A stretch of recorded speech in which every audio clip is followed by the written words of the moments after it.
Oh, there you are. Hey, this is Ty Bruner, and welcome to The People We Meet. This is a show about ordinary people that have done and lived through extraordinary things. Thanks for being here, and let's get on with it.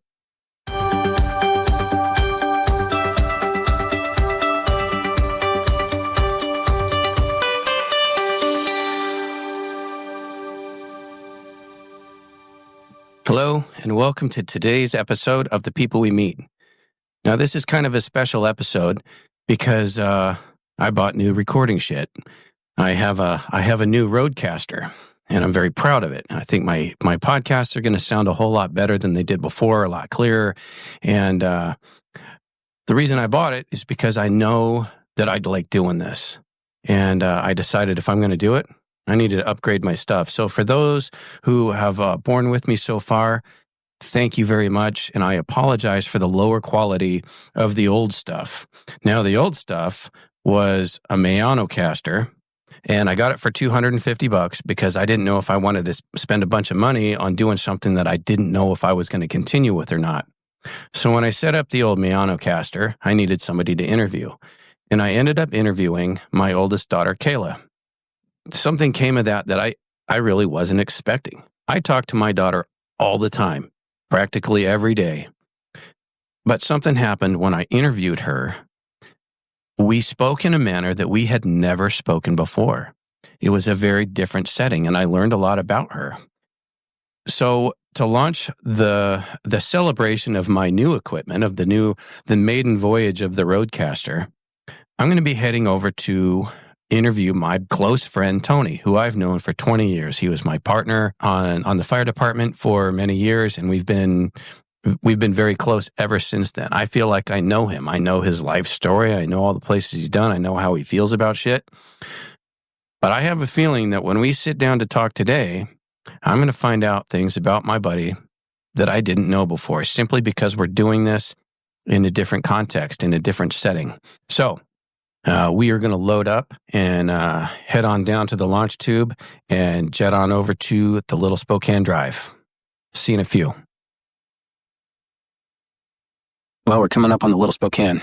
It's time to contact the tower. Galactica Actual, Viper 7901, coming in on short final. Viper 7901 Galactica, you are cleared for approach. Speed 175, Port Bay, hands on approach, check the screen, call the ball. Viper copies the Port Bay. I'm hands on and I have the ball.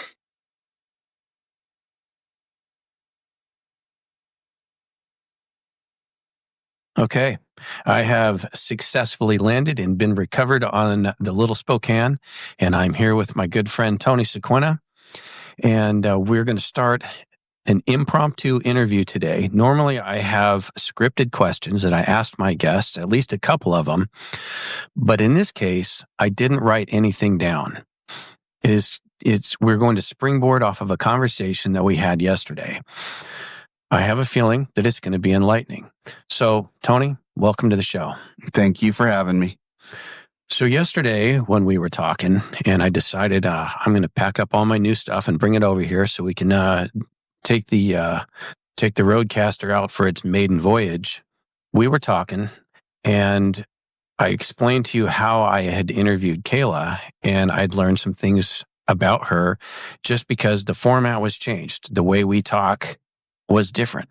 And I don't think this is going to be any different because at one point you said, you know what? I just realized there's a lot of stuff I haven't told you. And I said, well, would you be interested in sharing? And you said yes. I did. I'm not sure what it's all going to encompass, but we're going to jump in and see where it goes. All right. So just a tiny little bit of background. This is a man that I followed pretty much from my very first year on the fire department. He took the time to help me learn my streets. He taught me the ways of the street. He taught me many things, rules in the firehouse, and I followed him promotionally every step of the way. He made driver, and I watched how he drove and followed in his footsteps. He made lieutenant, and I followed in his footsteps, learning from him. He made captain. I followed in his footsteps. And I feel like I've followed him. He's been my mentor every step of the way. So to me, it's an honor and a privilege to sit down and have him on my show and be my guest. So, anything you want to add to that? Well, yeah, that you went above where I ever went, which made me super proud of you to go beyond and up the ladder farther. And you can't leave out the fact that you were my mentor and you're the one that taught me how to be a paramedic since you were there before I was. And I learned from you just as well. That's true. I forgot about that. I appreciate that. So today, as is very traditional for our friendship, we are sitting here drinking Buffalo Trace. Powerful, excellent bourbon. And it'll be the first time... It'll be the first time drinking whiskey on the show, too. So, hey, cheers, brother. Yeah, cheers to you. All right, let's do it. Just like all of my interviews, I like to start back at the very beginning. Tony, where were you born? I was born in Miles City, Montana in 1967. And how long did you live there? I think we lived in that town for my first, I want to say 4 years of life, maybe 5 before we moved. And where'd you go from there?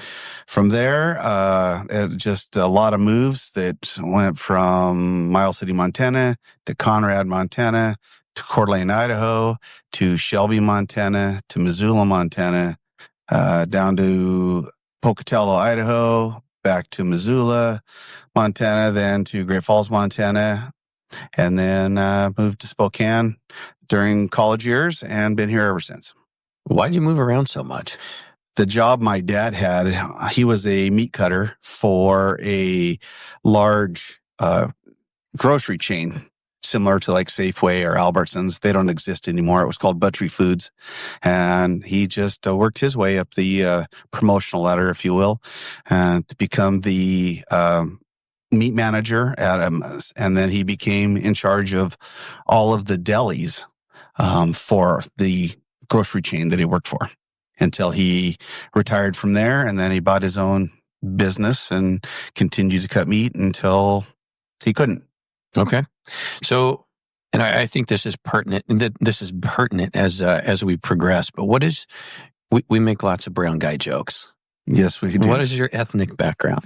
My ethnic background is, I guess I would be broken down into 25% Filipino, 25% Mexican, and the other 50% was a Heinz 57, if you will, a mishmash of everything that came in from my mom's side. Gotcha. So what was that like being the brown kid in a predominantly white state and assumably towns like Montana?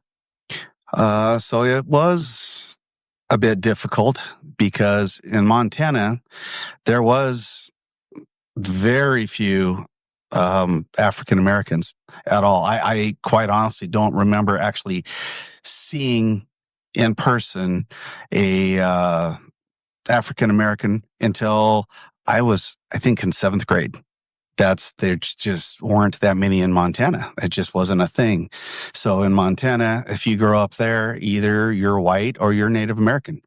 That's pretty much what it is.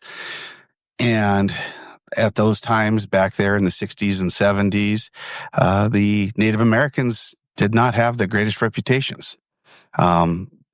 And there was a lot of assumption that that's what I was. I was Native American.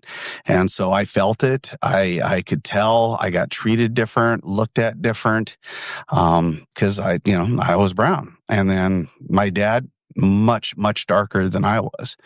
And again, growing up, starting out in Miles City, Montana, you're looking at a town that had under 2,000 people.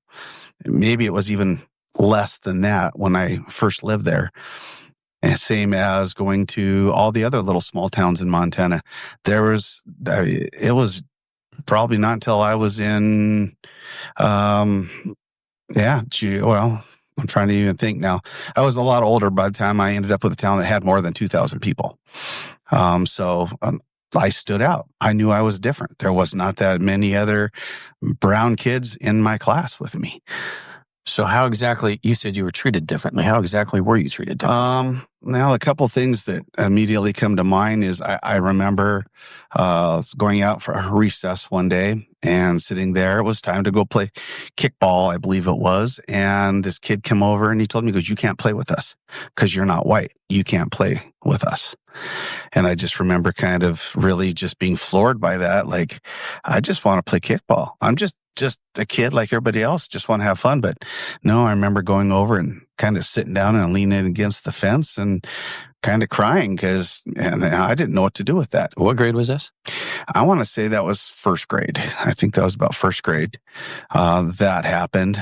And I do remember later on, it was like a year or two later, that again, living in a very, very small town. I was living in Chinook, Montana, and I can't remember, second or third grade, but there was a birthday party going for one of the kids in my class, and I was the only one that did not get invited. And I went home and upset and trying to find out why I did not get invited like all the other kids. There was only one classroom of kids, a small town. And my mom called around. She called the person's mom that said, "Hey, how come, my son didn't get invited? Why is he not part of coming to the..." And she was told then that, well, because we didn't want Indians at the party. And so again, I did not go to that party. I wasn't invited. And that's one more time where I realized I'm not like everybody else.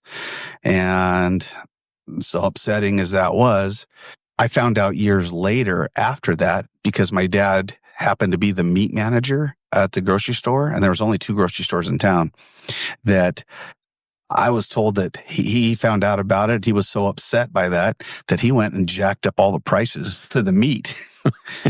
And he kind of made the rest of the town suffer for it because he was pissed. Yeah. And so, I mean, that I didn't know that for a long time. I thought you were going to tell me he put some special additives in. Well, maybe there was that I don't know about. But so, I found that out later on. So I was that made me kind of feel better in some ways, that at least somebody had my back and was looking out for me. So what words of advice how did your parents handle this? Like, they knew about it. What did they tell you? What did they teach you? Or what did they say?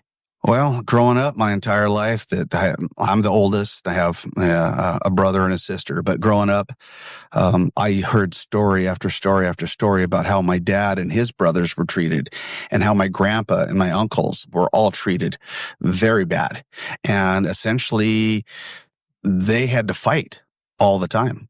It was a constant. And that's when I found out later, how many fights that my uncles got into.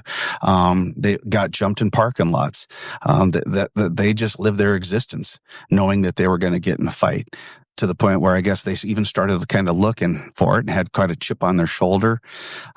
There were stories I was told that I had my grandfather and an uncle and I guess a great uncle at the time, and one of my uncles, grandfather's son, that the 3 of them got into a bar fight with a bunch of guys, and between the 3 of them, they pretty much cleared the bar out. That was just kind of the way of life for them. And so my dad, from the time I could remember, he's like, "This is how you make a fist. Don't let anybody push around. Don't let anybody talk down to you." And he pretty much told me, if somebody starts something with you, I better finish it. I better punch him in the nose as hard as I can. I better finish it. And I was pretty much told, if you ever don't stand up for yourself and you come home and I find out you didn't do anything about it, you're going to be in trouble here. So I knew that push came to shove. It was, I had to fight. That's just how it was going to have to be. And how did that go? Did it come to that? It did come to that. It came on to that on a few different occasions.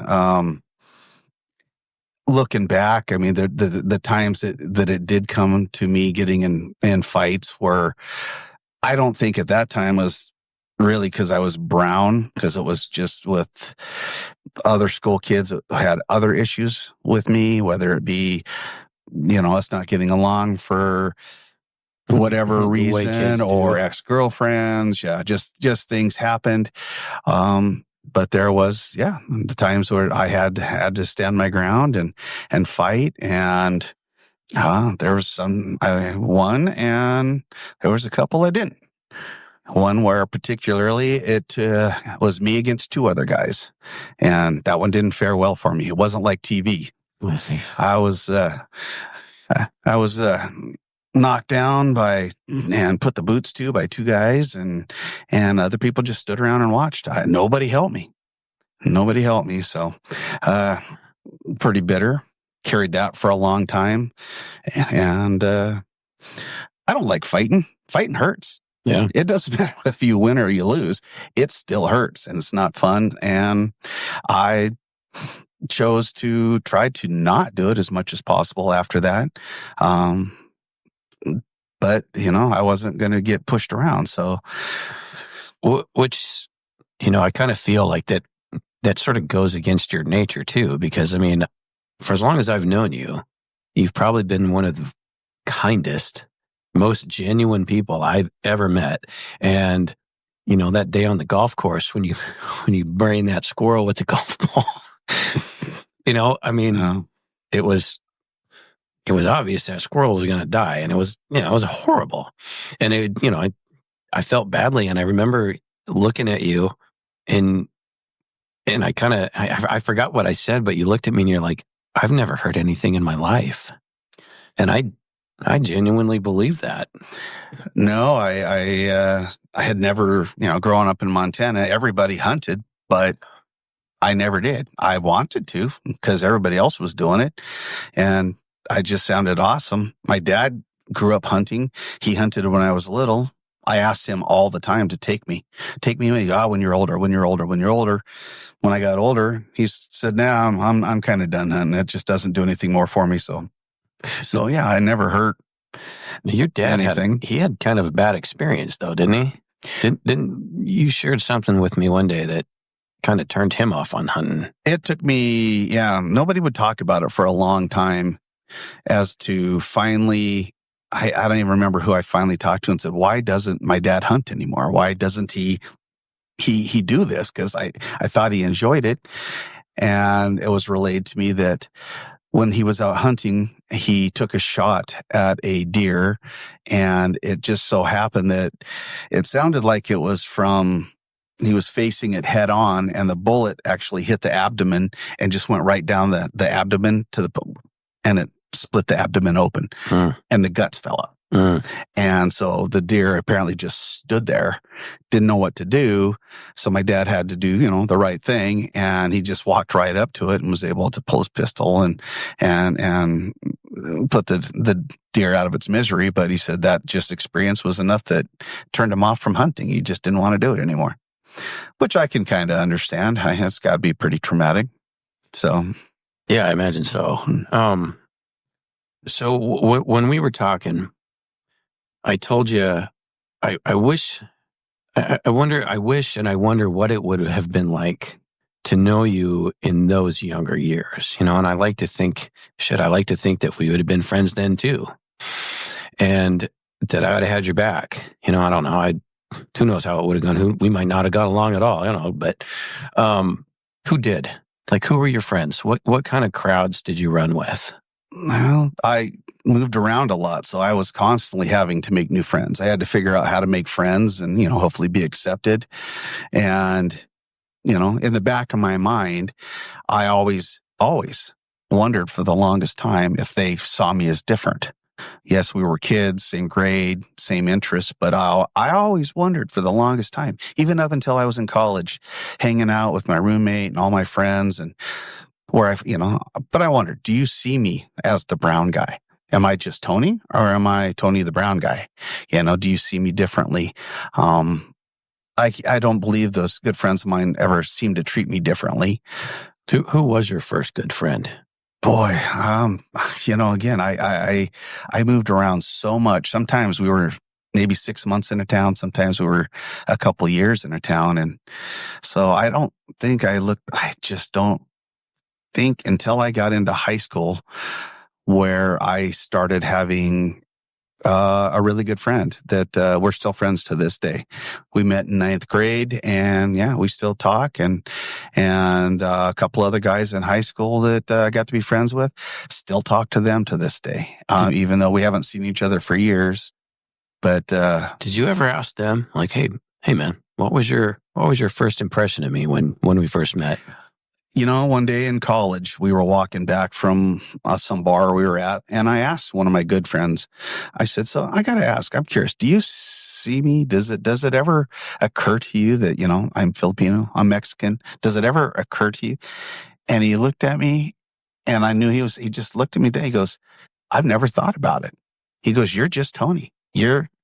I guess, yeah, you are brown. But I don't think twice about it. It's never even occurred to me. And that was kind of where I started feeling pretty good that, people don't see me. I'm just a guy like everybody else. And I guess without putting a ton of thought into this, my thought is, like, if anybody sees you differently, then that's a problem that's their problem. Mm-hmm. Yeah. So I will just say, looking back, what you just said, would you have liked me? I doubt it. I didn't like who I was back then. I had the biggest chip on my shoulder because I assumed everybody was looking down at me, and that, I was just waiting for something to kick it off and ready to fight. So I walked around with a scowl on my face. I walked around with a don't mess with me attitude. If you want some, you're going to get some kind of thing. And I just carried myself, like an asshole. Really, I didn't like it. It wasn't me. It's not who I wanted to be. Yeah. I just want to have a good time, laugh, get along. But there was a lot of times back then where, especially high school, college, I had a chip on my shoulder, and that also came from when I was really younger, long time. I was a little guy. I was skinny, little, wimpy guy, and I got picked on because I was just a little guy. And then kind of junior high hit the weights and metamorphosed into a lot bigger guy than I was. Well, I'll tell you what, man, because, like, to me, you've always been a big fight guy. So yeah, the genes kicked in, and so when I walked around with the chip on my shoulder, I think I had the physique to make people believe that it was going to be problems. I can imagine too.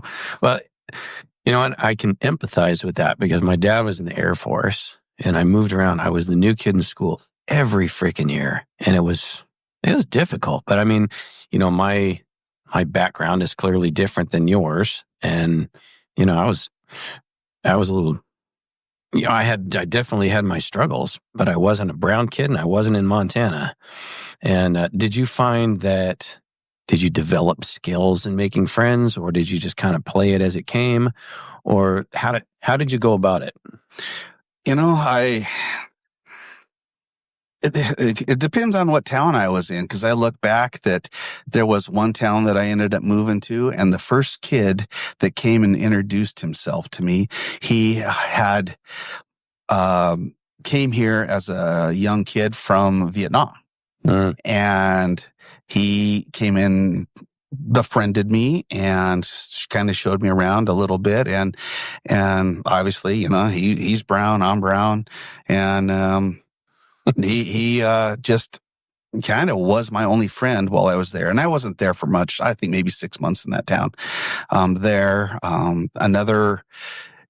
The next town I moved to, and a guy there came and befriended me, introduced himself.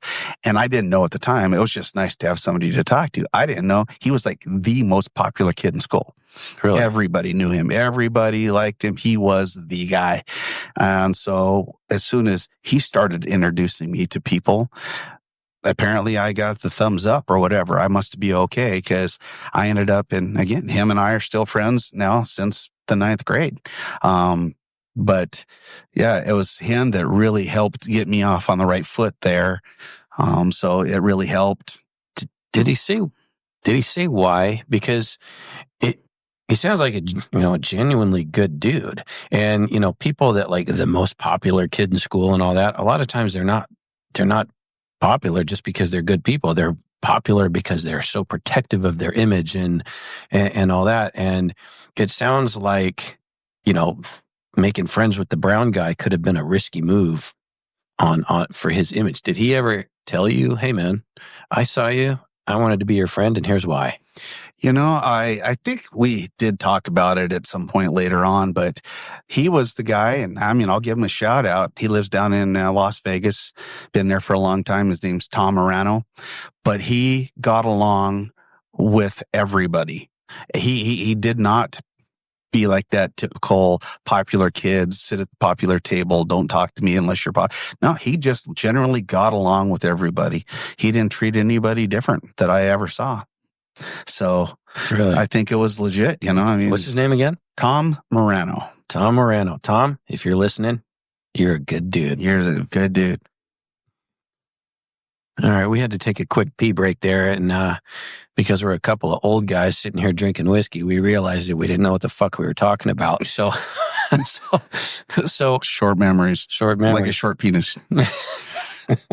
So while we were on the break, one of the things that fascinates me about people is the adversity that they faced and how they overcame it. And it sounds to me like, and I knew some of this, but I didn't, I didn't know all of it. I didn't know the story about the kickball. I didn't know the story. I didn't know exactly what happened with your dad and the deer and all that. But I'd like to know, like, as a kid growing up, what was the most difficult thing that you faced? And how did you face it? What did you learn from it? And how did you grow? The most difficult thing? Boy, I don't know. Life is just life, It wasn't always easy. I had a lot of, I still think I do kind of have some daddy issues. He was a hard guy. He was a very hard guy in what he demanded. At the same time, I don't really know of anybody in my life that had a stronger work ethic. And that's what he demanded, that his children have a good work ethic, and he demanded honesty. If you don't ever lie, if you got caught in a lie, it was going to be way, way worse. And so he had, demands, but he was a difficult guy. And again, he grew up in the 40s, 50s, and he had a very strict parents as well. My dad was first generation born in the United States, which makes me second generation. So felt like there's a lot to prove. You always got to prove yourself. Just because you kind of started, in a hole, in a deficit, especially, again, in Montana, growing up, you stood out and were already looked down upon. So whether he was, my grandfather was, I was, just assumed that I had to do better. I had to prove myself all the time. I became very competitive. Once I could do sports, I wanted to do sport. I want to be the best. I want to show I'm as good or better than anybody else. So you can't knock me on that. I just wanted to always do the best I could, and not because I truly felt like that. It's because I felt like I had to, because it was the only way that I was going to get respect from people around me, seeing, and performing. So there's just no way they could take that away from me. Well, that leads to a couple more questions. So for your dad, he first generation he was half Filipino, half Mexican. Okay. So first generation, and he did all his coming of age years in Montana? All in Miles City, Montana, yeah. So that being the case, if it was that difficult for him, why did he stay in Montana? Do you know? Well, I think it's my grandfather worked for the Northern Pacific Railroad. And that's how he ended up in Montana building railroads.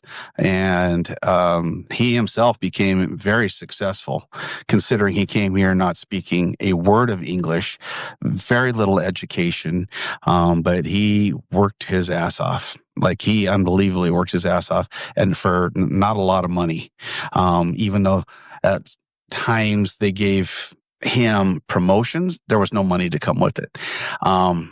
But he had to prove that your success. And so he worked hard.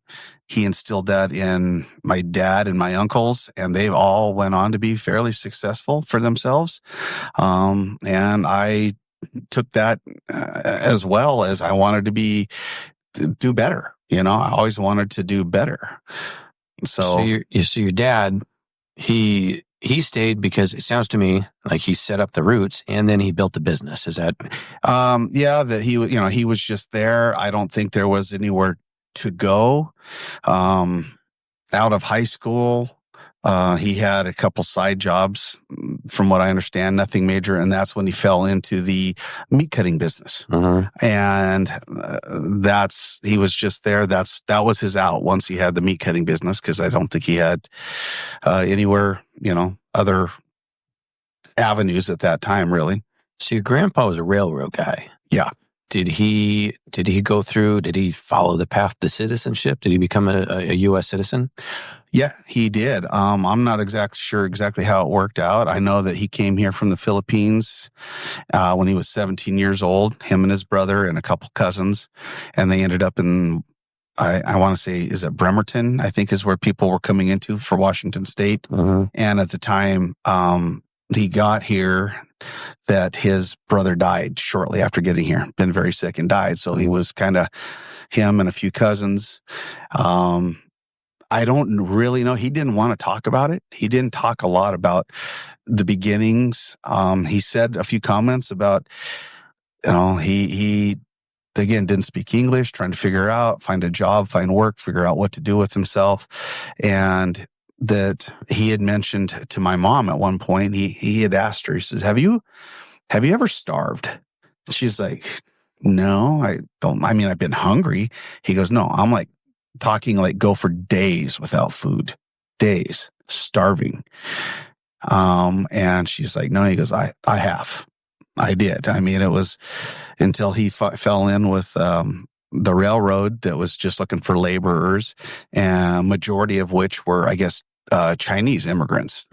And because I don't really understand, again, all of his history, but it sounded like he was able to speak some Chinese from being in the Philippines. And that's what got him to be elevated in his career, because there were so many Chinese workers that he could speak with them. And he started to learn to speak English. So he became the guy to go between. So again, they were like, wow, we're going to make you foreman. Not going to pay you anymore, but we're going to give you a title. Gotcha. And then he worked for, the railroad in Montana pretty much his entire life. So that gives a little bit of insight into where your dad came from. And I get that. And so you said that your dad had very high expectations of you. Do you feel that, and I'm not asking if you did live up to those, because I'm quite certain that you did, but do you feel that you lived up to those?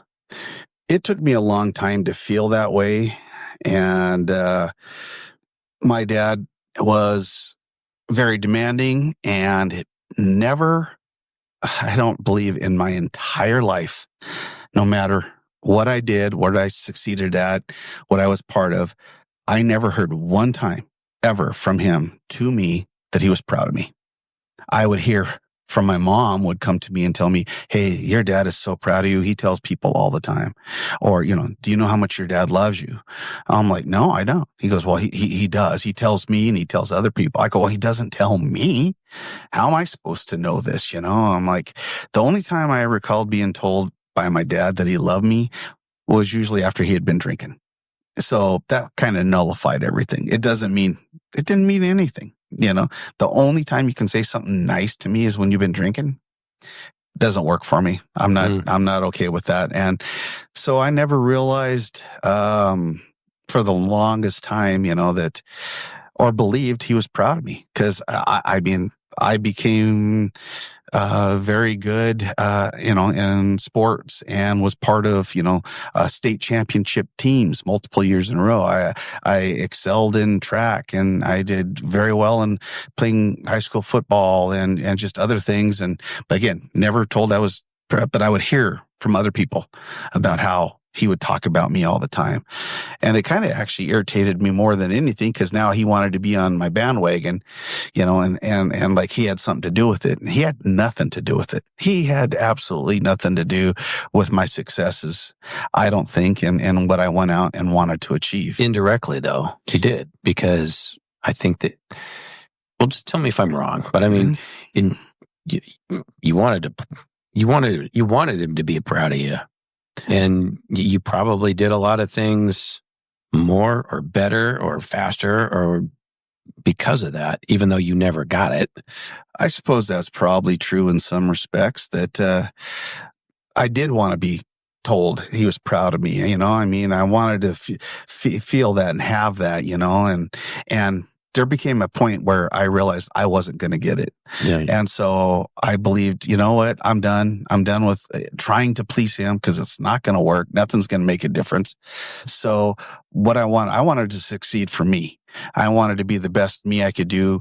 And knowing I feel like, you know what? I kind of did that on my own. I did it not for somebody else, but I did it because I wanted to. So do you look at it differently now? Because how old were you then when you formed that opinion? Like, you can only tell me you love me when you're drunk, and that doesn't mean shit.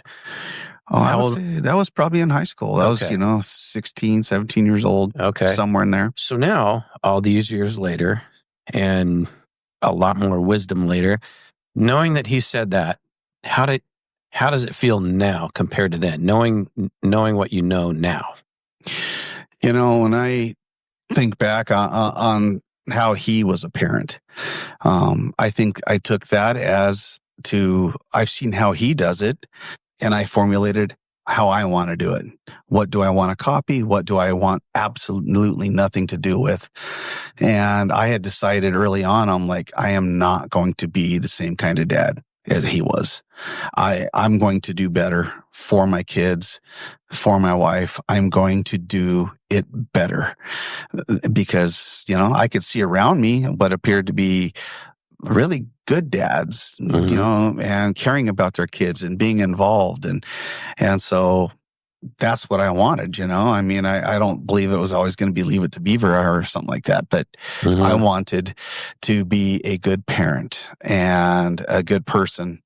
And one time when I was home, I think from college for a while, I was walking out the door and he says, "Hey, I want to talk to you." And I said, yeah, what do you got? What can I do for you? He says, "Don't do what I did. Be better." That was all that he ever said. That was the only kind of acknowledgement that maybe I think that's a big deal that he made. He didn't do it right. And I think he maybe, and so I think maybe he figured something out. But I also remember my response to him at the time. And as I looked at him when he said that, and I went, "Oh, I won't do like you did." Yeah. So I asked you that because I want to make sure I say this right, but you have always proven to be very insightful. And looking back now, even though he was drunk and he told you that he loved you, does it mean anything different to you now than it did then? Because understanding that, sometimes that was probably the best that he had. That was the best that he could do.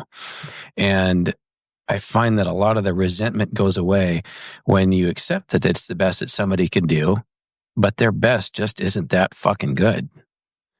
Yeah, I've thought about these kind of things quite a bit still. My dad, he's gone. He passed away a few years ago during the COVID thing. And strangely enough, like I said, I've thought about him more after he's passed than probably when he was around. because I knew we were never going to be close. We were never going to be tight. That's not who we were, what we were going to do.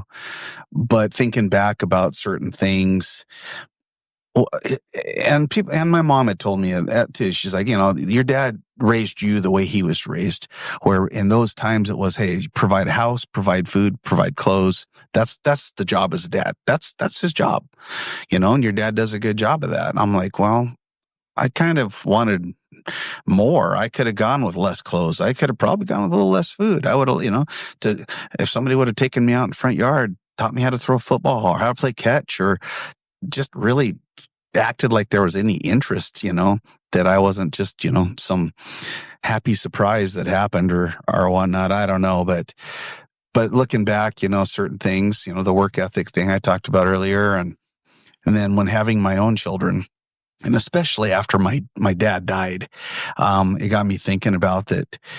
All I really, really probably wanted was him one time ever to tell me he was proud of me, and tell me sober, but tell me he was proud of me. And that really hit me to the point where when I had the opportunities, I pulled my kids aside where I had no drinks in me, no reason to think otherwise, and pulled them aside and told them how proud of them I was, how much I love them, and that no matter what happens in life, that I wanted them to hear that from me to them, so that they, at least they would have that I never would ever get. It was never going to happen. So, and that says a lot about you, because, as a parent, you can go one of two ways.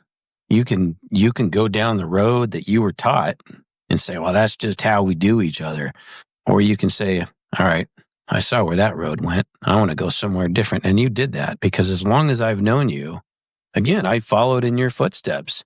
I've taken your, the times that I didn't take your advice, I should have, but yeah, I've taken your advice, and I watched how you raised your kids, and they very much embodied how I wanted to do business as well. So, you validated that, and you did it right. I hope so. I hope so. I made mistakes. I still feel guilty for things I said or did, but I did. I going back to what you said, doing the best you can. Yep. And that's what I hope my kids will understand that too. I can't imagine that they wouldn't. Here's a fun story for you. Remember, let me ask you this. Are Bailey's fingers all the same length? No, she's got one pinky finger that is shorter than all the rest. Oh, yeah? How come? Because when she was an infant and she was in her little jumperoo thing, whatever you put little kids in at the time, I was trying to click up the little toy thing that she had to play with on her little bouncy thing. And I did not realize that she had her finger where the little locking mechanism was supposed to go. And I kept trying to close it until she started crying, and I figured out what happened.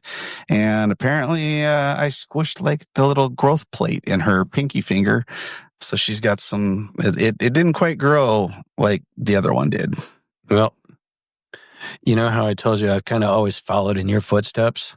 Because when Kayla, I think she was 11 or 12, we were getting out of the truck, and it's like the doors, you got to close one and so that you can close the other. Well, she closed one and then decided she needed to get it back open again just as I was closing the other, and I slammed her finger in the door. And it ain't the same length as the other was either. So, you know what? Intentionally or unintentionally, I followed in your footsteps. I'm sure I scarred my kids inside. I just didn't want to really scar them on the outside too. But hey, man, live and learn, right?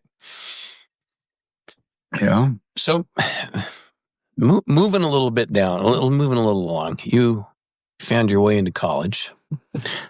I ended up in college, not really out of my choosing.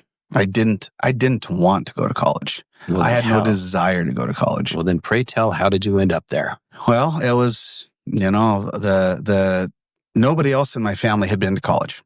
And so my mom's like, you're going to go, you're going to be the first to go, and you're going to do it. And I'm like, back then everybody's always asking you, hey, what are you going to do? What do you want to be when you grow up? After you graduate, what's going to happen? I had no clue.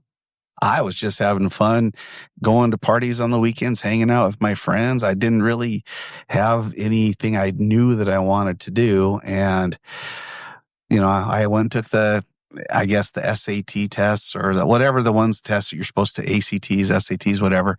I took them. SATs get you into college. How'd you do on the old SAT? Well, so that didn't come out so well. I showed up hungover, first of all, got there, and I think probably just filled out more bubbles just because it was a cool design than what the questions actually were asking for. I don't remember. When in doubt, Charlie out. I just remember that I got results from after taking the test, and whatever their scoring thing was, however it worked. All I remember is they broke it down and from a score of like 0 to 30. I don't remember. I know there's actual different numbers they use for scoring for college, but in this letter that I got, it said, well, you fall in the range.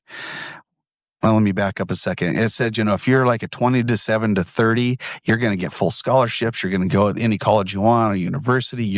If you're like a 24 to a 26, you're still very desirable, probably gets, they went on and on and on until it got to me, where it got down to the range of 14 to 16.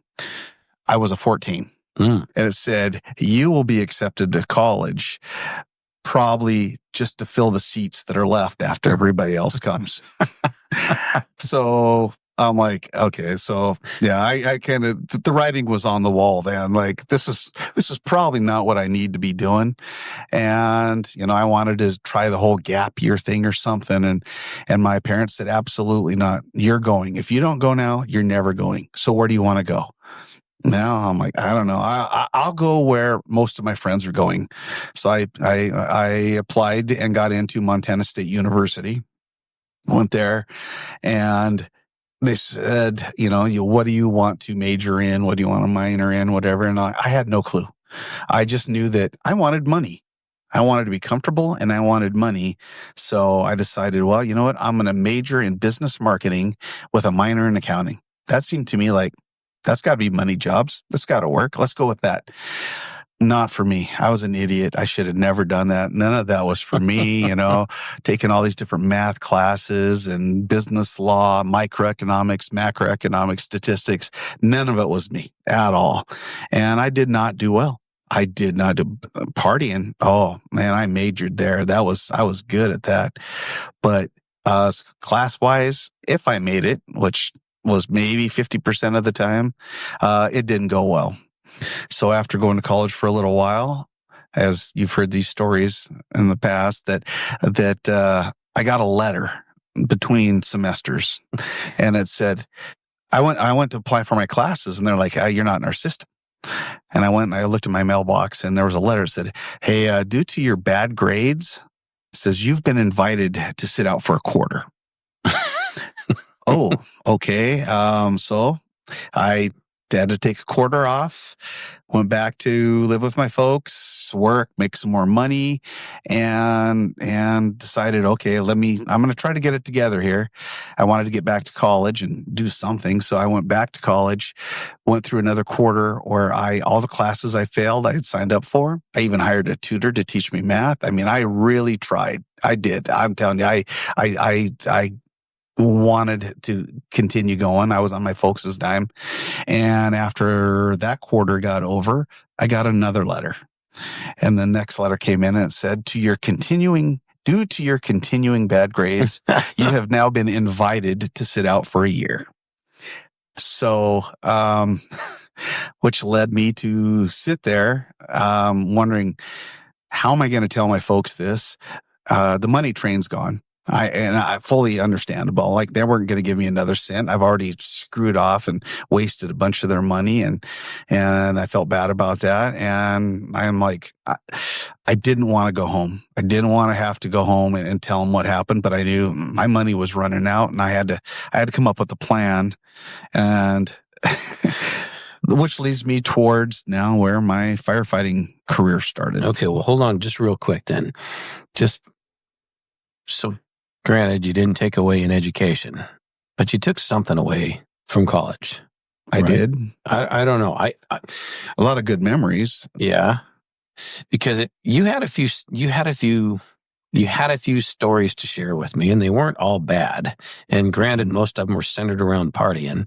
Yes. Was there anything of value that you took away from your college experience before you left? I guess that's kind of how you want to define it.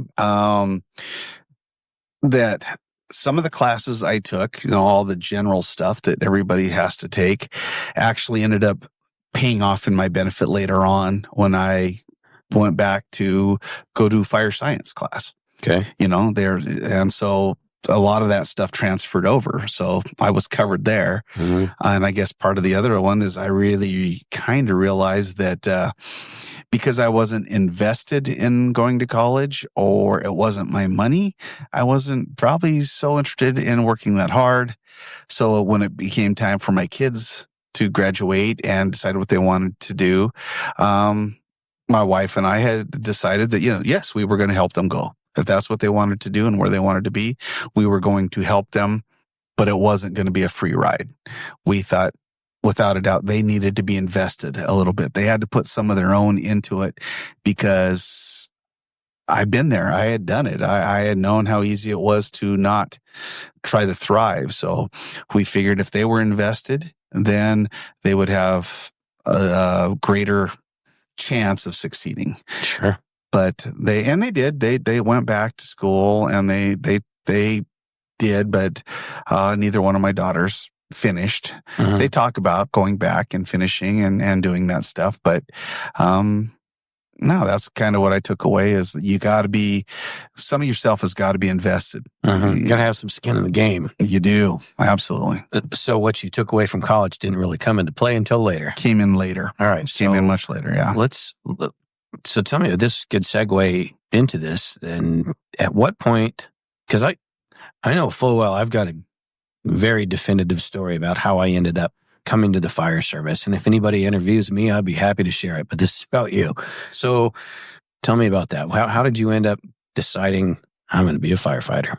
Okay. Well, I was not one of these kids that, spent their whole life growing up wanting to be a firefighter because I saw them rescue a cat in a tree when I was a little kid, or they saved grandma's house after a kitchen fire. None of that had occurred. But what I had done was I was sitting, true story. This is a true story. But 3 weeks after the quarter had started in college, I had two roommates. They were off in class. I knew I had to go home and I had to have a plan. My folks were going to say, well, what are you going to do now? And so I sat there, and I remember this. It's 10 o'clock in the morning. I'm sitting in my boxers on the couch, drinking a beer and watching a soap opera. And because what else was I going to do with my day? I was watching my story, and just sitting there. And I thought about it for a while and thought, okay, well, you got to go home. You're going to have to fess up to what's going on. They're cutting you off. And, the first thing they're going to say is, well, what are you going to do now? So I needed a plan. So I remember sitting there thinking about it, going, okay, well, let's look at it a different way. Since I don't really know what I would want to do, I want to think, what don't I want to do? And so I thought, you know what? I don't want to wear a suit and a tie.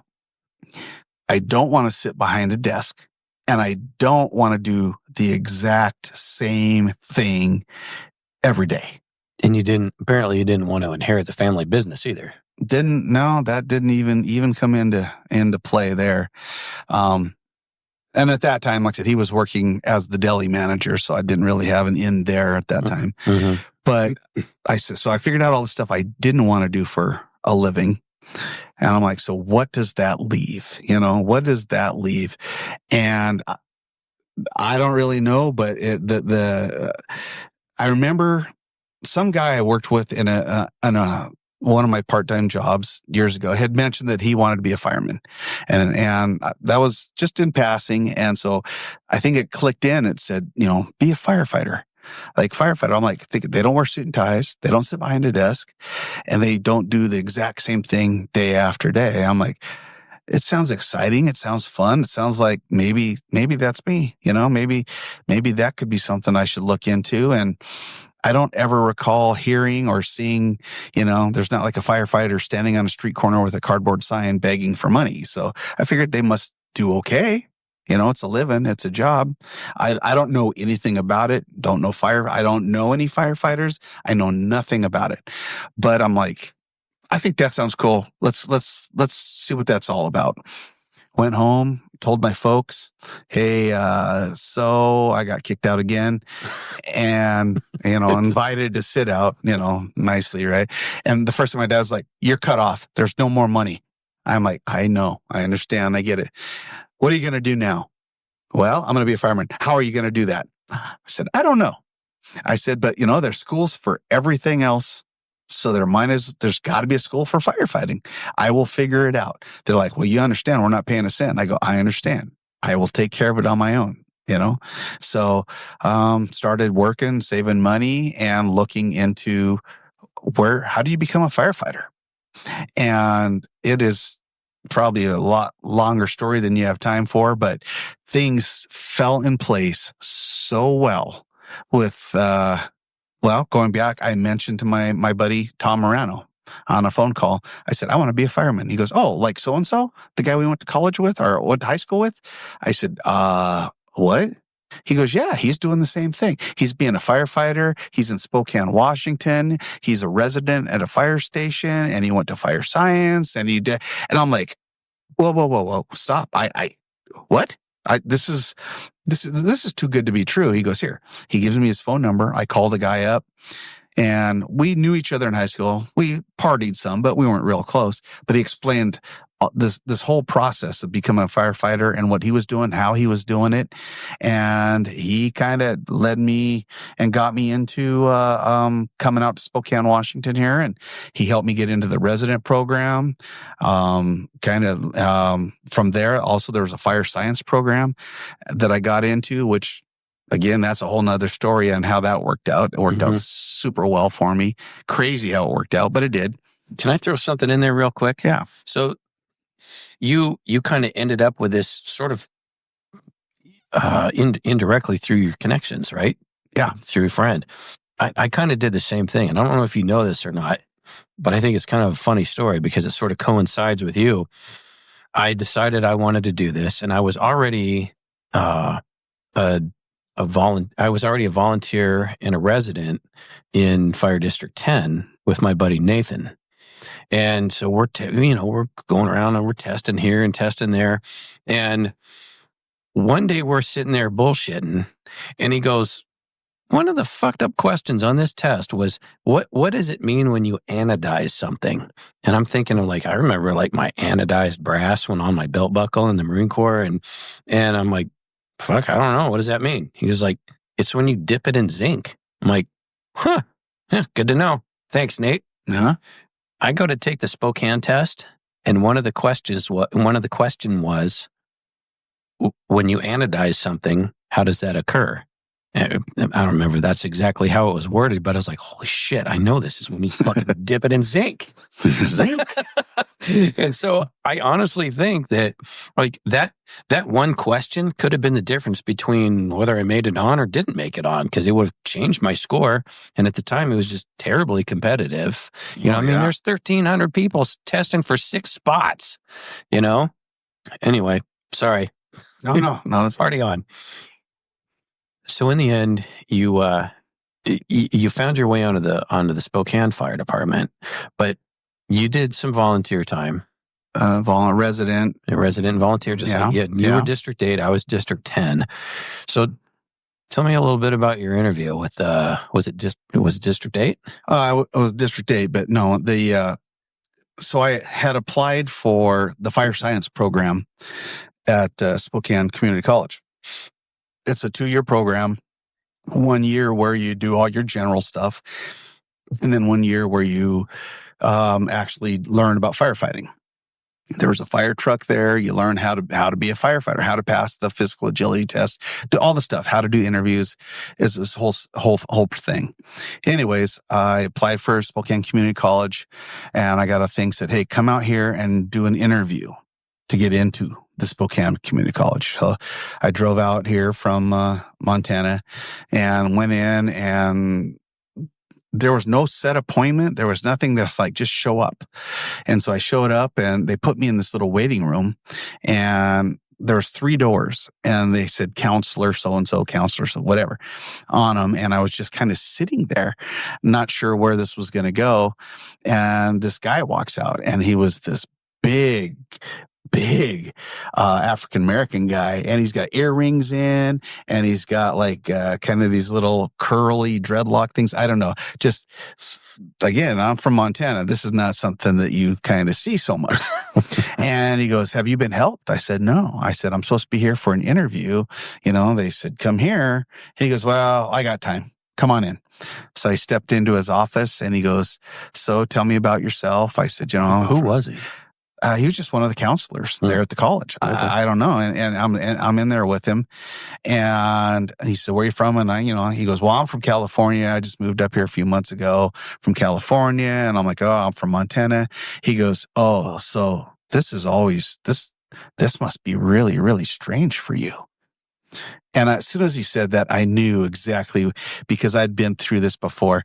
Everybody that's from Montana knows that when you talk to somebody from somewhere else, they assume we have still nothing but outhouses, that we haven't got color TV yet, dirt roads, that no modern amenities at all. That's just the assumption. Well, you're from Montana. Oh, so you still live in a log cabin. And so I knew that right away when this guy's like, you're from Montana. Oh, so this is weird for you. I go, what are you talking about? Where he goes like, well, like, all the people and the paved roads. He said this to me, the paved roads, and, just so much, stores everywhere and things. I go, and I was just like, yeah, no. It's not. You should have played it off, man. It's like, you're so right. And normally I would have. Normally I would have been like, yeah, my covered wagon broke down on the way here, and I've been traveling, normally I have all kinds of stuff to say, but I was trying to be a little more, legit at this time. But he goes, so tell me about yourself and what do you want? I go, well, I want to come to I want to be a firefighter, and there's a school here, and he's like, okay. He goes, you came to the right person. And I go, okay, why? He goes, let me make a phone call. And while I was sitting in his office, he picks up the phone and he goes, so what's it look like for the fire science program in the fall for the, and then he's like, oh, and he goes, they're telling me it's full. It's full for like the next 3 years. There's just a huge waiting list. And he goes, first of all, looking at your records from college before, he goes, you've already knocked out the first year. You've got all your generals out of the way. He goes, so you're just looking to get in for the one practical firefighting year. I go, yeah, sure. That sounds good to me. I'm paying for it by myself now because I'm not getting any help on that one, paying out of state tuition. And anyways, he goes, you know what? He goes, hang on. I'm going to make another phone call. And while I'm sitting in his office, he calls up and he's like, yeah. He goes, I got this guy. I want him in this program in this fall. Yeah, I know you're full. No, I know. But no, I want him in. I'm using one of my slots. Put him in. And I'm kind of just sitting there listening to him. He hasn't even talked to you yet. Not really much at all. And so he gets off the phone. He goes, you talked to the right guy today. And I'm like, oh, why is that? He goes, because I'm part of like the affirmative action here at college. And I get some special privileges, and I get 2 spots every year. I can use whatever I want. And I just use one on you. You're in the program this fall. Just not every day a brown guy walks in. Yeah, a brown guy walks in to talk to a black guy. Boom, done, So I was just like, holy shit, because he was just telling me it's 3 years before I could even get into, you're in this fall, done. Pack your bags, you're coming. And so all said, so it just kind of worked out. He goes, do you know about anybody here in Spokane? I said, I know like one person, the guy that kind of helped me get to Spokane and kind of give me some information. He goes, here, let me help you out. And he sits in, he writes down something on a piece of paper and he hands it to me. He goes, when you come to Spokane, when you move here, he goes, call this number. These are great people. They're going to help you out. They'll show you around, show you the lay of the land. Just give them a call when you get here. And I said, all right, sure. And I put it in my pocket, didn't even look at it.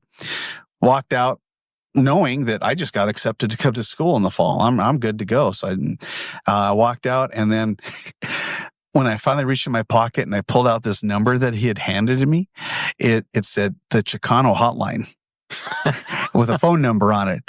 He's like, yeah, he says, you call these people, they have a club here in town. I'm like, Chicano hotline? I'm like, I'm born and raised in Montana. I don't speak Spanish. I have nothing. There's no way this is going to work out well. I'm like, I think I'll be okay. So I appreciated it, but I never called it, and then, like I said, knowing one guy led to knowing a bunch of guys. And when it's just led down to, the fire science program.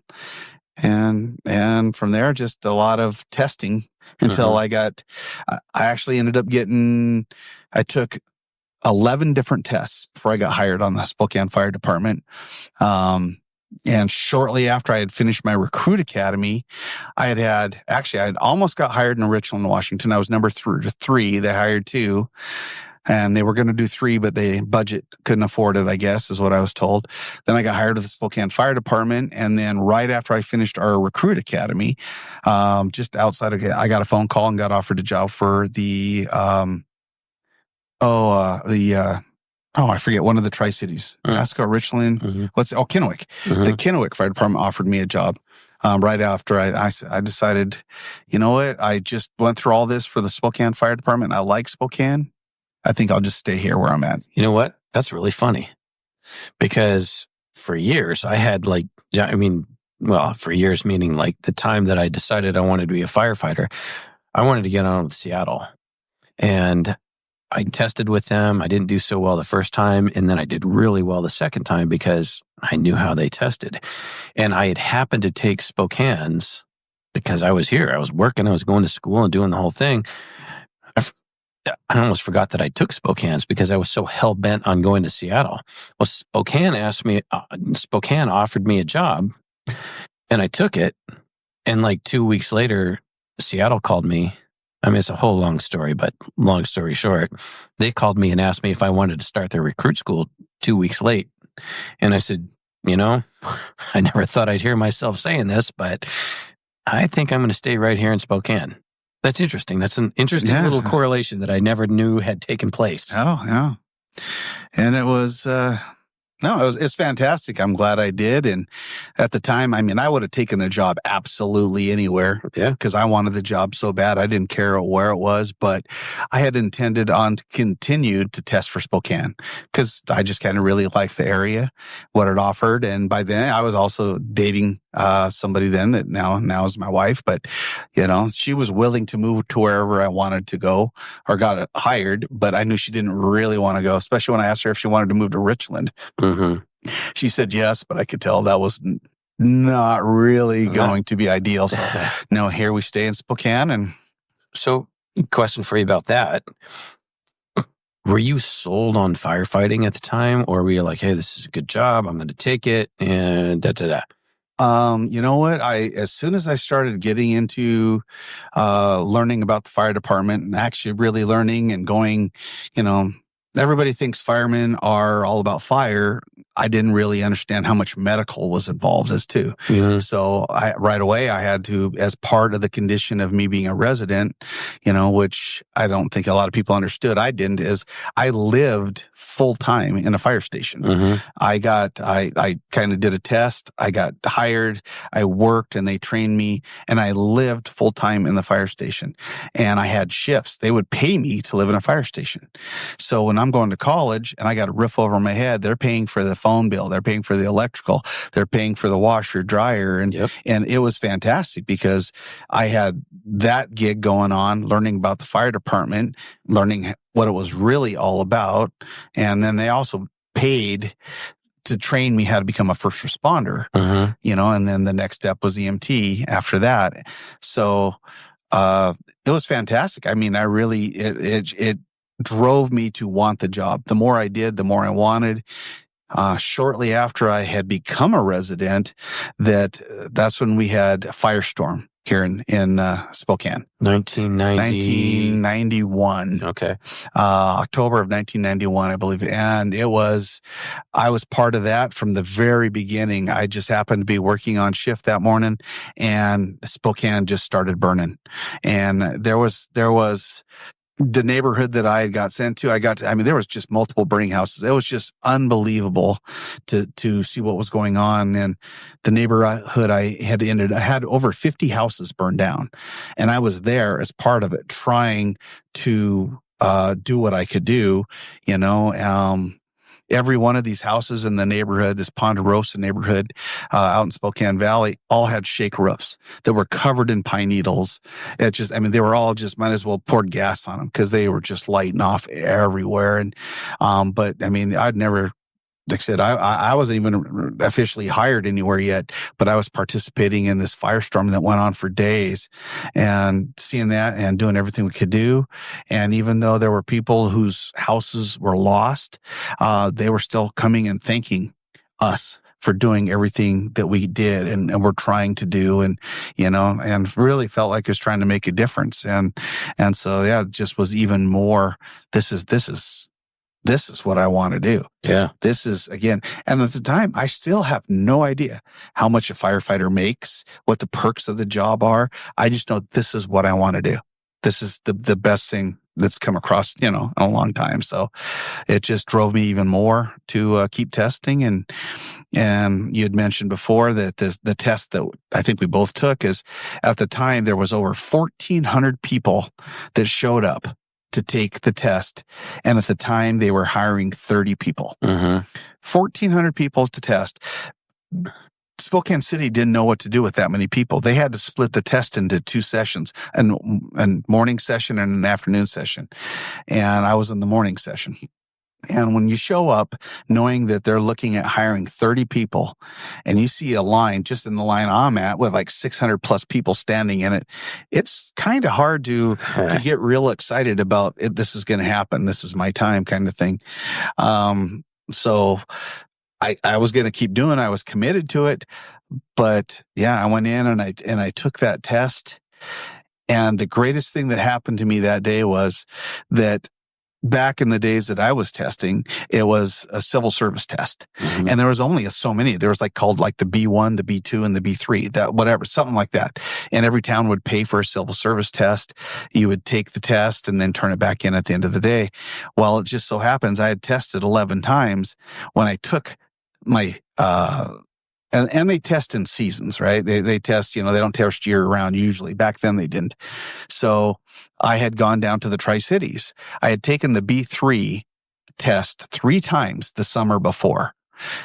Then I went down, and it was a Saturday, and I took the Kennewick test, and it was the B3. So it was kind of a nice refresher. Oh, I got it. I was not, okay, I get it now. Yeah. I wasn't sure where you're going with this. So all of a sudden now I've taken the test 4 times, and that was on a Saturday. Wednesday, I took the Spokane City test. I sat down at the table, looking around at 600 people, knowing there was another 600 outside. And I flipped that test over when they said, go. And I flipped, it was the B3. So now this is the 5th time I've got to take this exact same test. Well, I had already figured out where I messed up before, what the answers were. It was a 2-hour test. I was in and out of there in 45 minutes. I took it, just boom. I walked out. I drove home. I walked in, and I told my girlfriend at the time, I said, I got a job. She goes, how do you know you got a job? You just took the test. You don't have, I go, no. I go, it was the B3. I got the job. I'm telling you, I kicked ass on this test. And lo and behold, it turns out I did well enough that I got a call later. Okay. Well, that's where that's kind of where we differ a little bit, because I got insight into one question about zinc, and you got insight into the whole fucking test. The whole test. So yeah, it never hurts to take a lot of tests. Sometimes it's not a bad thing. So this is interesting too, because again, there's correlations there, because I started out in District 10. I was a volunteer and then a resident, and again, it's a whole story. But I realized this is what I want to do. I had no idea what was involved or how much they paid or anything like that. But I'll tell you one thing. My first interaction with the Spokane Fire Department was not pleasant, because they stole my brand new pair of gloves. was an MVA on the freeway. So we both ended up showing up. I had a brand new pair of gloves. I took my structural gloves off to put my medical gloves on. And while that was happening, one of them shitheads took my brand new gloves. So I wasn't real keen on them to begin with. But this is interesting because this is getting closer to the part where we meet. And don't forget, I mean, I'm still 5 years behind you. I didn't even get to Spokane until 1993. And so yeah, it was still civil service test, and there was still quite the same turnout. But I was still a ways behind you. Yeah, it had changed a lot from last day. I mean, now they're last I had heard, the demand for firefighters is huge, but the amount of people showing up for testing is a lot less. And it's unfortunate. And I have my own opinions as to why that is. I can't prove them, but I do have a strong idea why I think that is become maybe a Gen Z millennial kind of thing. But we're going to be getting into politics and that. And I'd rather just stick to this story because your story is it's fascinating, man. And how many people are in your class? 31 started in my class. There was somebody that was in there that had actually sued the city, saying that they should have been on, and didn't get hired when they thought they should have. So the city said, fine, we'll add you to this class. And if you pass and if everything works out, that we hire you, we'll pay you back pay to that date. Well, that person made it 5 weeks and got fired. So, well, it was probably just as well. Yeah. And so, so if I'm not mistaken, now I know you're used to being like the only brown guy in town, but there was another brown guy in that class, right? There was. Matter of fact, and he ended up being a District 8 resident with me. And we also tested multiple times together. And we tested for the city at the exact same time. And we got hired at the exact same time. Mm-hmm. That's right, Sparky. We're talking about you. Yeah, Sparky, Mike Sparks. Matter of fact, we ended up becoming really good friends, had the same desire to be firefighters, and it just kind of worked out. So we helped each other a lot. He helped me, in multiple ways. Going back to talking about being the brown guys, right? Mm-hmm. Well, Mike grew up in Walla Walla. Mm-hmm. And so there was a much larger Mexican population down there. Mm-hmm. And so he is Mexican. He is Mexican. So, but when we first got together, I never wanted to point out that, I'm Mexican or Filipino. I didn't want to acknowledge, point it out. I didn't want to draw attention to it. Mm-hmm. But he drew attention to it all the time. He would always make, the Mexican guy this and the Mexican guy that. Oh, the brown guy this, the brown guy that. He would always be pulling. And finally one day I was just like, I was very uncomfortable with this. And so I pulled him aside and I said, why do you do that? Why do you point out that you're different from everybody else? Why do you point out that you're Mexican? Why do you do this? Because, you're just I don't get it. And he goes, you know what? He goes, I do it because if I bring it up, if I joke about it, if I say something about it and show that it doesn't bother me, then everybody around me knows there's nothing they're going to say that's going to bother me. And that was like the lightning bolt for me. The lightning bolt of, you know what? You can be you. You don't have to have a chip on your shoulder. You don't have to walk around ready to fight everybody. You don't have to be somebody that you don't want to be because you think that's what's supposed to happen. And like I said, he had embraced it. And when he told me that, it took a little bit to sink in, but that's, I realized that, sometimes, you can take the power back to yourself. You can, you can take the power away from hurtful stuff and change it. And so I give him props for that. I really do. He made me see things differently. And, when I bring up, hey, you guys, the brown guy this, or the Mexican guy this, the Filipino, whatever, that nobody seems offended by it. Yeah. And it just still flows, and everybody's still good friends about it. That's interesting to me because, that was kind of a life lesson to you, right? Yes, it was.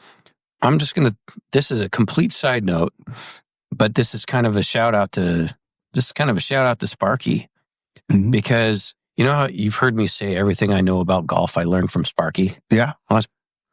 Technically that's bullshit, but my attitude about golf kind of came from Sparky, because nobody wanted to play with me. I sucked. We sucked. We sucked. We sucked. Yeah, we sucked, but I sucked worse than you did, which is the only reason you invited me on the fucking trip, right? Initially, yes.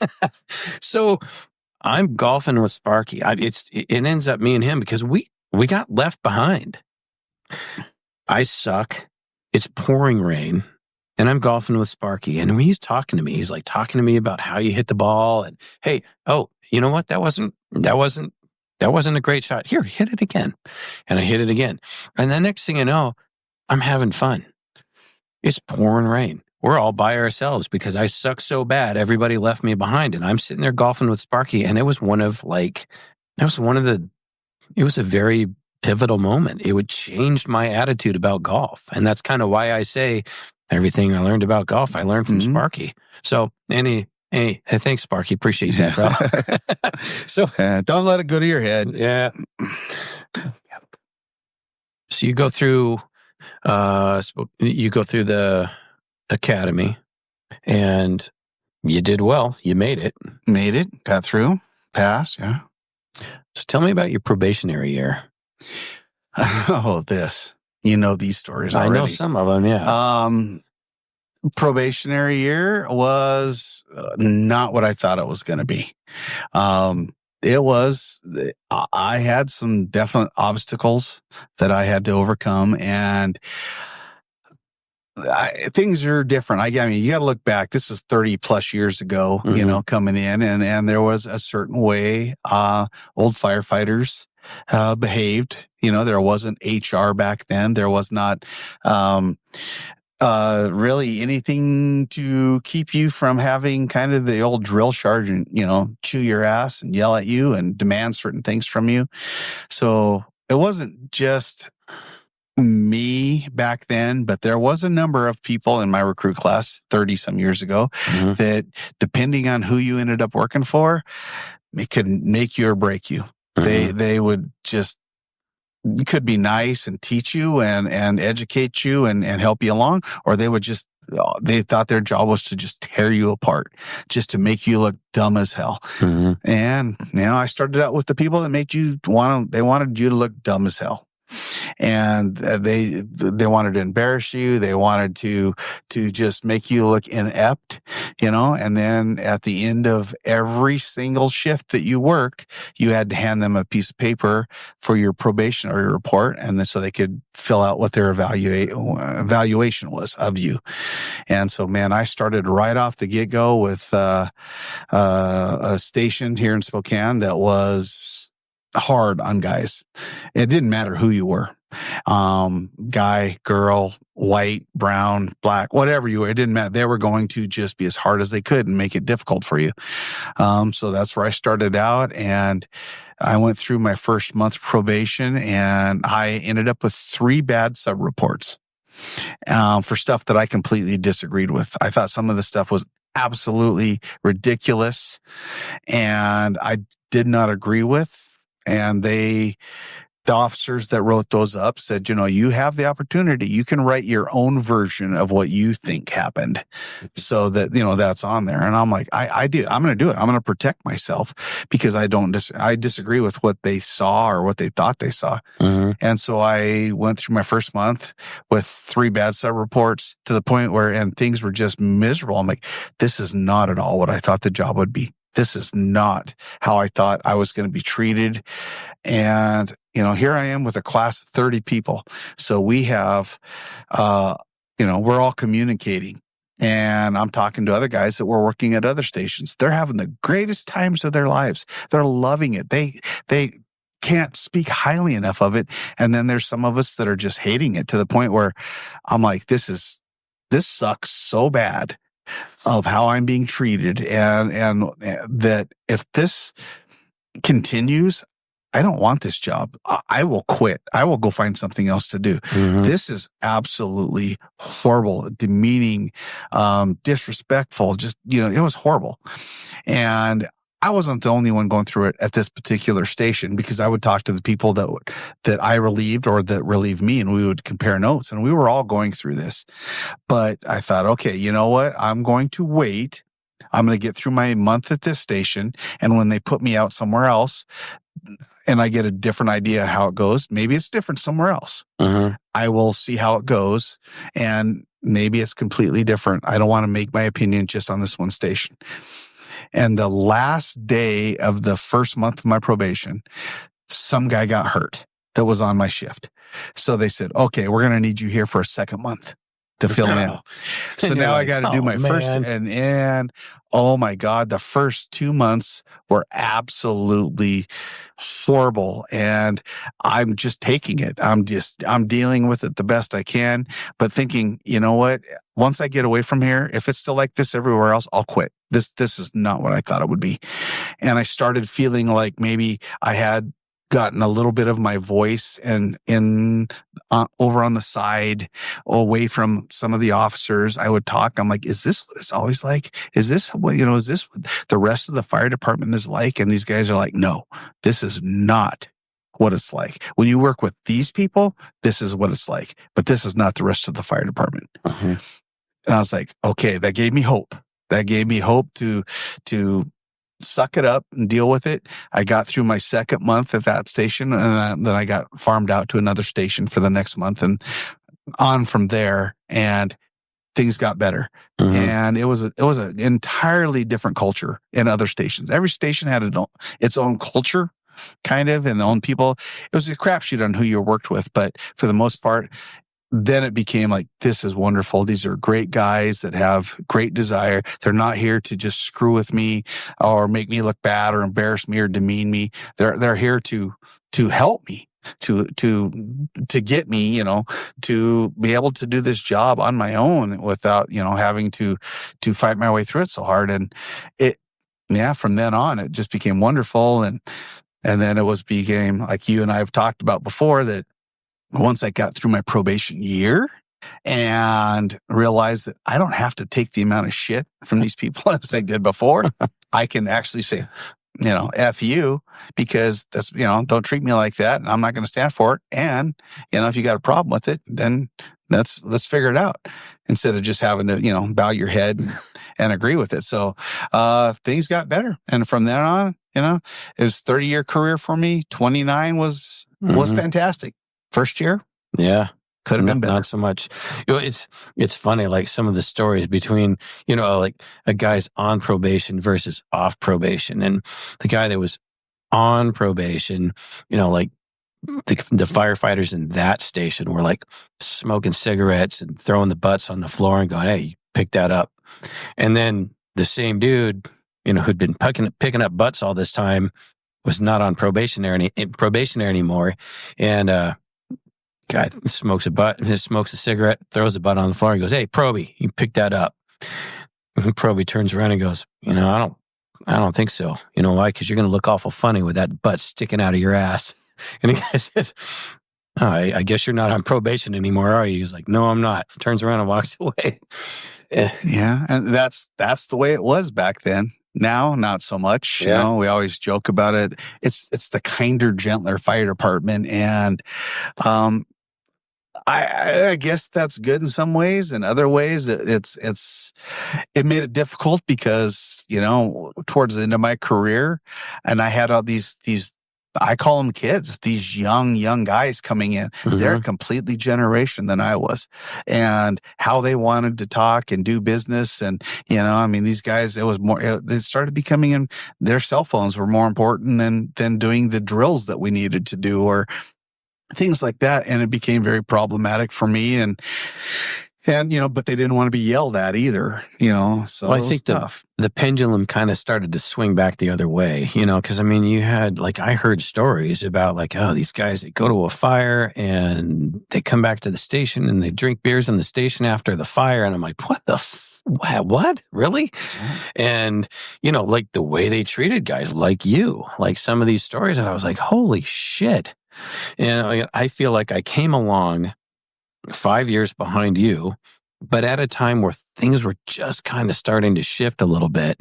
And this is, I don't know if there's any gap that you want to fill, but I mean, this kind of brings us up to the point where I met you, because I met you on my probationary year. Yeah. Station 15. That's right. And, I was feverishly studying for my streets test. I was scared to death. And like my first memory of you was that you helped me. And, I always kind of wonders like what impression, I remember very clearly what impression you made on me. I didn't know what kind of impression I made on you, but you certainly were willing to give me a hand. You've brought this up to me a few times, and maybe it's my old memory. I don't remember, but I don't recall that exact moment that you're discussing. Mm-hmm. But I do know that, going through probation is a stressful time. Mm-hmm. The demands on you, I mean, you have to learn at that time every single street in the city of Spokane, every court, avenue, everything. You had to know everything. And at the time I think I went through and the time you went through it was like you had to know, it was roughly, I want to say probably around 800 streets. Mm-hmm. And you had to know exactly where every one of them was. You had to know the 100 blocks that were throughout the city, anywhere they were. Then we also had to know buildings, schools, churches. We had to know so much 100 stuff. blocks. And it was a huge demand. So, I mean, the streets test in probation to me was always probably one of the most stressful things to do, because either you're right or wrong. You couldn't fudge your way through it. So remembering that and every new guy after me going through that, I totally understood where they were at, what they needed, then, whether it be encouragement, whether they needed different ways to study, how they studied, how they thought about it. So I did try to help as many people as I could through their probation. And you did. And that's exactly how I remember you. Because my very first memory of you was that you helped me. And that was arguably the most difficult test I've ever taken in my life. And I've told guys as they were going through probation, I'm like, okay, I took the paramedic national registry. I took this test. I took that. I took all of these tests, but probably the most stressful one of them all was that streets test. I remember I was pitting out and, waiting for the chief to show up to give me the test. And I was like, and to this day, the only time that I ever slept through a call was the night that I took my streets test, because I was so wrung out afterwards. I was completely exhausted. And apparently the tones went out. I didn't hear it. And I wake up and Crunch is sitting there wiggling my little toe, my big toe, going, "Hey kid, you coming with us?" I remember, yeah. And then we crossed paths quite a few times. Most of the times we were off the job. Like I'd see you driving all over town because I think we both had other shit going on that we were crossing paths, and I'd see you driving around in your blue truck, and it was, I don't know, had it been just 3 or 4 years later that we end up at Station 15 together, and you were my partner.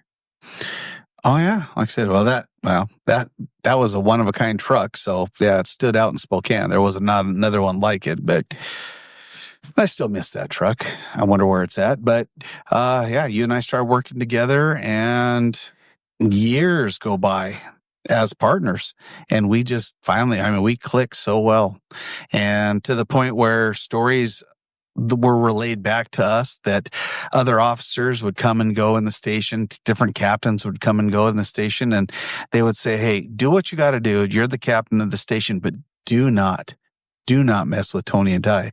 They've got this dialed in. They're good. You just let them do what they do, and you're going to look like a superstar."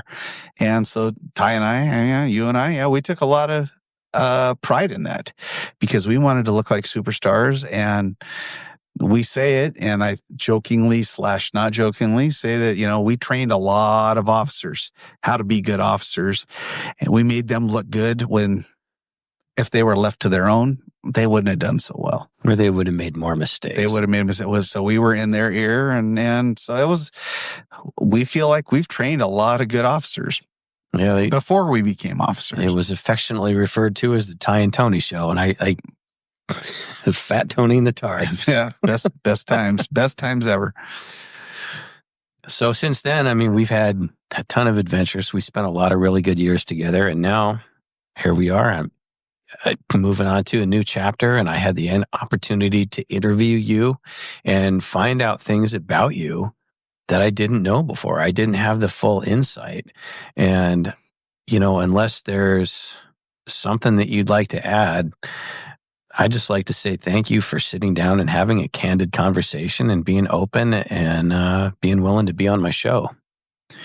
I do want to offer this up, is that because you and I, we go back 25 years now. Yeah. Something a long time. We've shared a lot of stuff, professional and personal stuff. And that part of my job, I guess, in the fire service was that it became to the point where I kind of got a little burnt out, or I lost my empathy. I was just there. I was doing my job. And I always joke that my heart shrunk. And to the point where I was doing my job and I thought I was good at it, but my empathy for people is lacking. It was waning a lot for certain things. I used to always say that one of my greatest joys in life was, it got to the point where if I went at, 6 o'clock in the morning to pick up a little old lady who had fell down and was laying on her kitchen floor and unable to get up. And she had been there for hours. And I'm like, why didn't you call me when this happened? Why didn't you call 911? She goes, well, I didn't want to wake you guys up, and I knew it was late. And I'm like, you know what? You deserve somebody here now. You deserve it. Somebody should be here. And I want to come pick that little old lady up and help her. I really, really do. I wanted to, and I cared about that person because they deserve it. They needed it. And it made a difference in their life versus some guy that, after they overdose, multiple times, and you show up and you keep bringing them back over and over and over. And one particular person I always remember bringing back the third time after Narcan, bringing back, they weren't breathing. I mean, they were on the doorstep, and brought them back from overdosing. And this gal, she looks and she goes, "What happened?" I said, "You died." She goes, "Huh, again?" Because it didn't matter. It just, so it was hard to have sympathy or empathy or heart for some of these people. However, working with you, Ty, there was those occasions where you chose to show compassion. You chose to want to get to know them, want to get to know their story, want to believe there was more to them that got them in the circumstances that they were, that I didn't see or I didn't even care about. So going back decades and seeing that you've been able to maintain the heart, the empathy, the sympathy for these people, I respect that. I appreciate that. And I love that now that you have taken that same empathy, that same sympathy, that same desire to get to know people on a deeper level, to bring you to doing what you're doing now and sharing that, you helped open my eyes a little bit, help make me see things a little different. And I appreciate that, brother. Hey, cheers to you. Hey, thanks, man. Thank you. That was real nice. Well, thank you very much for being on my show. And I think we're going to call it good. All right. Peace, man. Until next Thanks. time. Well, that's our show for today. And I'd like to thank you for being here. I try to practice a little bit of gratitude every day, and I'm grateful for my team. First, I'd like to thank my guests for allowing me into their homes and for putting up with the mess at my house. Next, I'd like to thank my main man, J-Mac at Studio 42 for his audio prowess. A lot of guys want him to be in their gang because he's pretty good with a bow staff, but I appreciate him editing my material. And next, I'd like to thank Heather at Ravenous Raven Design for my kick-ass website. Have a great day, be excellent to each other, and party on.